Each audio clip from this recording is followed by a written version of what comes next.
ఫైనల్‌గా రైతులకి మీ కాన్సెప్ట్ అర్థమయ్యి, వాళ్ళు కూడా దాన్ని యాక్సెప్ట్ చేసే సిట్యుయేషన్స్ అయితే వచ్చాయండి? వచ్చాయి మేడం. అయితే ఇదంతా రావడానికి దాదాపు 8 ఇయర్స్ పట్టింది. ఈ 8 ఇయర్స్ మేము ఎంత స్ట్రగుల్ అయ్యామంటే, మేము అలా చేసి కొంతమందిని తీసుకున్న తర్వాత మేము పెట్టిన కండిషన్ ఏంటంటే, వాళ్ళ పొలంలో షెడ్ కట్టాలి. హ్మ్. షెడ్ కట్టకపోతే ఏమవుతుందంటే, ఇది ఫుడ్ ప్రాసెసింగ్, ఇది కొంచెం కేర్ఫుల్గా చేయాల్సింది. అవును. దీనికి ఇన్ఫెస్టేషన్ వస్తుంది, ప్రాపర్ నీట్గా ఉండాలి ప్రెమిసెస్. అవును. ఇదంతా ఉండాలంటే ఒక ప్రాపర్ షెడ్ కట్టాలి. తడి తగలకూడదు మళ్ళీ. ఎస్, తడి తగలకూడదు. వాళ్ళు ఏంటంటే మా ఇంట్లో మా హాల్లో ప్లేస్ ఉంది, లేకపోతే మా కొట్టంలో ఒక స్టోర్ రూమ్ ఉంది, దాంట్లో పెడదాం, ఇలా వచ్చేవాళ్ళు అన్నమాట. అందుకని మేము లేదు, కంపల్సరీ మీరు షెడ్ కట్టాల్సింది. అది మీ ఇన్వాల్వ్మెంట్. అంటే ఈ ప్లాన్లో మీరు దాన్ని ఇన్వెస్ట్మెంట్ పెట్టుకొని మీరు ఆ షెడ్ కడితేనే మేము మీకు ఆ యూనిట్ ఇస్తాం అని చెప్పి మేము కండిషన్ పెట్టాం. సో అలా షెడ్ కట్టారు.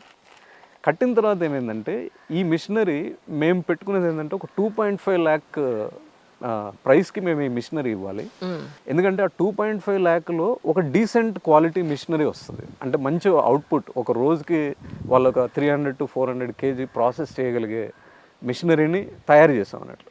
మరి ఈ 2.5 లక్షలు మేము మిషనరీకి వాళ్ళు కొనాలంటే వాళ్ళకి లోన్ ఇప్పించాలి. సో లోన్ ఇప్పించకుండా వాళ్ళ సొంత ఇన్వెస్ట్మెంట్తో కొనే చిన్న ఫార్మర్స్ ఉండరు. ఆయన అన్నిటికన్నా మించి ఇప్పుడు 2.5 lakhs పెట్టి ఇది లేకపోతే ఏమి, ఇది లేకపోతే ఓన్లీ పంట ఒకటి పండించుకుంటాం అంతే కదా, ఇప్పుడు ఏం చేస్తాం అనే ఒక నిస్త్రాణం కూడా ఉండుండొచ్చు. అయితే ఇందులో ఎవరైతే మేము స్మాల్ అండ్ మార్జినల్ అన్ఎంప్లాయిడ్ ఫార్మర్స్ని, అంటే యూత్ని మేము సెలెక్ట్ చేసుకున్నామో, వాళ్ళకి ఏంటంటే ఏదో ఒక అగ్రికల్చర్ ఇండస్ట్రీ పెట్టాలని ఉంది. వాళ్ళ సొంత డబ్బుతోని వాళ్ళు షెడ్స్ కట్టుకున్నారు.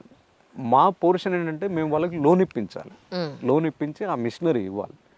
సో అది ఇచ్చే క్రమంలో ఏమైంది అంటే, డ్యూరింగ్ 2017, 18, 19 ఆ 3 years మేము ఒక్క లోన్ కూడా ఇప్పించలేకపోయాము. అయ్యో. ఎందుకంటే ప్రతి బ్యాంకర్ ఈ ప్లాన్ బాగుంది, చాలా బాగుంది, రైతుల దగ్గరే ప్రాసెసింగ్ యూనిట్లు పెడితే వాళ్ళకి బెటర్ ప్రైస్ వస్తుంది, ఎంత బాగుంది అనేవాళ్ళు. ప్రాబ్లం ఏంటంటే, లోన్ ఇప్పించాలి అంటే ఇది ఇండస్ట్రీ సెగ్మెంట్ కిందకు వస్తుంది కాబట్టి దానికి ఒక కొల్లెటరల్ కావాలి, గ్యారంటీగా కావాలి. వీళ్ళంతా చిన్న చిన్న ఫార్మర్స్, వాళ్ళ దగ్గర అగ్రికల్చర్ ల్యాండ్స్ ఉంటాయి కానీ కొల్లెటరల్గా పెట్టడానికి నాన్ అగ్రికల్చర్ ప్రాపర్టీస్ ఏమీ ఉండవు. దానివల్ల ఎవ్వరు, ఏ బ్యాంక్ మేనేజర్ కూడా లోన్ ఇవ్వడానికి ముందుకు రాలేదు. అందరూ మంచిగా ఉందని చెప్పేవాళ్ళు. మేము దాదాపు నేను ఒక 100 మంది బ్రాంచ్ మేనేజర్ని కలిసి ఉంటాను, ఆల్ బ్యాంక్స్. ఇది లోన్ రాలేదు. లోన్ రాకపోవడంతో ఇంకా నేను బయట నుంచి అక్కడి నుంచి ఇక్కడి నుంచి అప్పులు తీసుకొచ్చి ఇంకొంతమందికి మిషనరీ ఇచ్చాం అన్నట్టు. బట్ మేము మా కమిట్మెంట్ నిలబెట్టుకోవాలి కాబట్టి దాన్ని సరే మిషనరీ ఎలాగైనా మనం మిషనరీ ఇద్దామని చెప్పి మేము మిషనరీ ఇచ్చాం. సో మిషనరీ ఇచ్చి ఇంకా ప్రాసెసింగ్ స్టార్ట్ చేసాము. అలా మెల్లమెల్లగా ప్రాసెసింగ్ అనేది 2019 నుంచి స్టార్ట్ అయింది. అప్పుడు అవుట్పుట్ క్వాలిటీ, అంటే ఇప్పుడు వాళ్ళకి క్వాలిటీ పైన అవగాహన లేకపోవడం, రకరకాల అంటే పవర్ ఫ్లక్చువేషన్స్ రావడం, మోటార్స్ కాలిపోవడం, ఇలా రకరకాల ప్రాబ్లమ్స్ వచ్చాయి.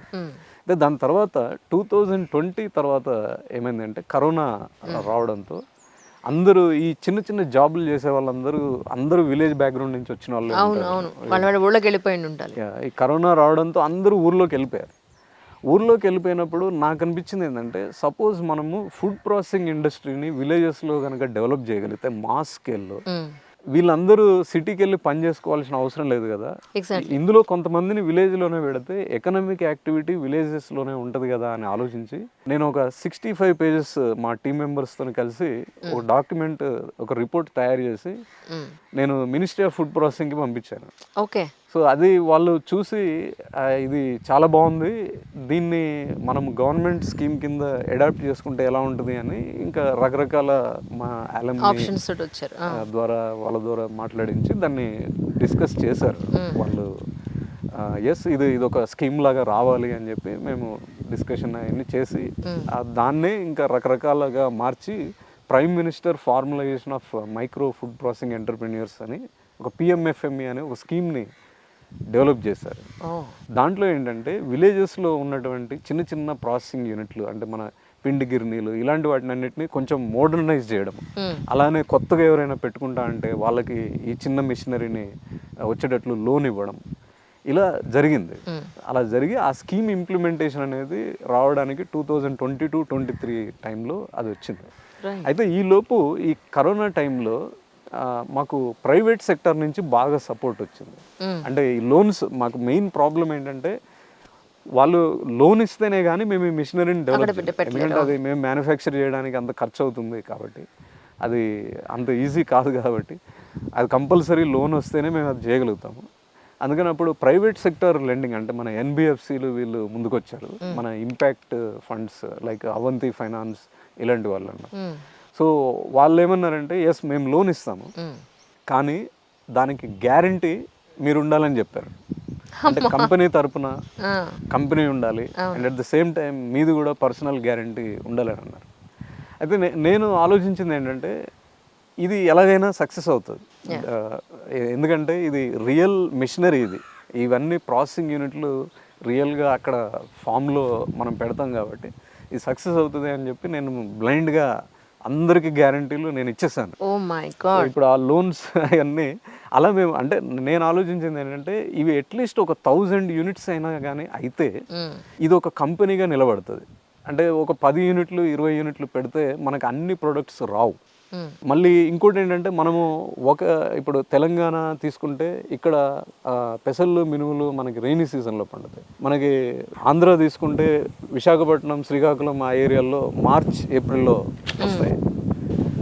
సో ఇలా మల్టిపుల్ లొకేషన్స్లో అంటే మనం ఎక్కడ అయితే అన్ని రకాల ప్రొడక్ట్స్ ఇప్పుడు కస్టమర్ త్రూఅవుట్ ద ఇయర్ వాళ్ళు తినాలనుకున్న మెటీరియల్ని కొనాలని అనుకుంటారు, but farmer throughout the year పండించలేడు. కరెక్ట్. సో అలా ఇవ్వాలి అంటే మనకి అన్ని లొకేషన్స్లో మన యూనిట్స్ ఉండాలి. త్రూఅవుట్ 365 days మనం సప్లై మెయింటైన్ చేయాలంటే ఇది తప్పదు.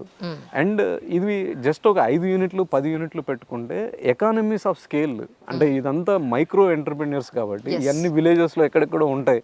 ట్రాన్స్పోర్టేషన్ కాస్ట్ చాలా ఎక్కువ ఉంటుంది అక్కడి నుంచి తీసుకురావడానికి.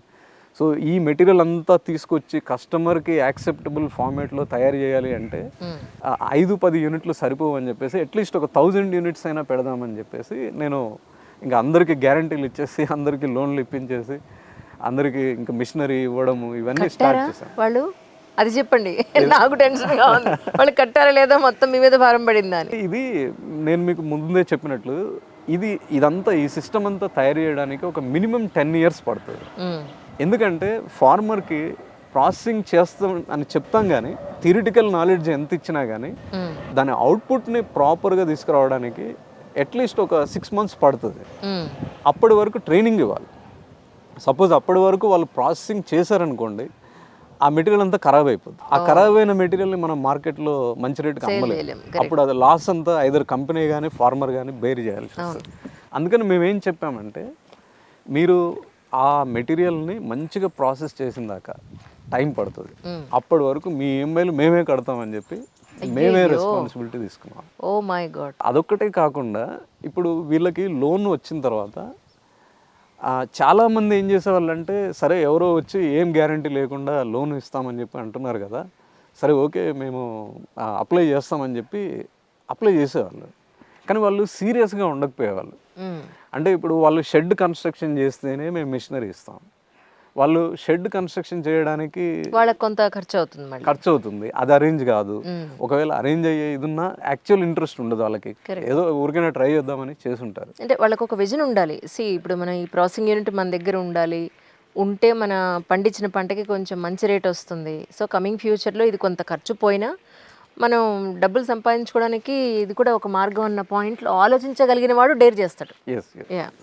మోరోవర్ వాళ్ళకి నిజంగా చెయ్యాలనే ఇంట్రెస్ట్ ఉండాలి. ఎగ్జాక్ట్లీ. అది లేకపోవడము చాలా మంది ఏంటంటే కరోనా టైంలో జాబ్ లేదు కదా, ఊరికి వచ్చేసాం కదా, ఇదేదో చెప్తున్నారు కదా ట్రై చేద్దామని చెప్పి చేశారు. అలా జాయిన్ అయిన వాళ్ళు ఉన్నారు మా ఫ్రాంచైజీలుగా. తర్వాత మళ్ళీ అది అయిపోయిన తర్వాత జాబ్ రాగానే దీన్ని వదిలేసి అక్కడికి వెళ్ళిపోయారు. అలా చాలామంది అంటే ఒక 30% జనాలు అసలు షెడ్లే కట్టలేదు. సో దాంతో ఏమైంది అంటే ఇప్పుడు నేను గ్యారంటీగా ఉన్నాను కాబట్టి వాళ్ళందరి లోన్స్ ఈఎంఐ పే చేయాల్సిన బర్డెన్ నా పైన ఉంది కాబట్టి మేమే కంపెనీ తరపున దాన్ని పే చేసుకుంటూ వచ్చాం.